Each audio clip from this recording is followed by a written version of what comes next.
Even crisp packets are starting to be affected now. And honestly, this might be one of the strangest economic stories coming out of Europe right now. Because the issue isn't AI.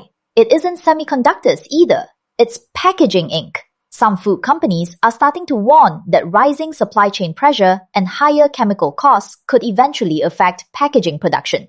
And part of the reason goes back to the Middle East. With tensions around the Strait of Hormuz still causing concern, shipping costs and chemical supply chains have become more unstable again. That matters more than people realize, because a lot of packaging materials used across Europe rely on imported industrial chemicals, including materials linked to food printing and colored packaging. So now, some manufacturers are quietly looking at ways to reduce packaging costs, including simpler designs, fewer colors, and cheaper printing methods. At first, this sounds ridiculous, but the bigger point is actually quite serious. It shows how global geopolitical tension is starting to spill into ordinary daily life. A lot of people still think events in the Middle East only affect oil prices, but now the effects are slowly spreading into supermarkets, consumer goods, and household spending. And that's why this story has started getting attention, because it makes people realize global supply chain problems are no longer something happening far away. They're starting to show up in everyday life.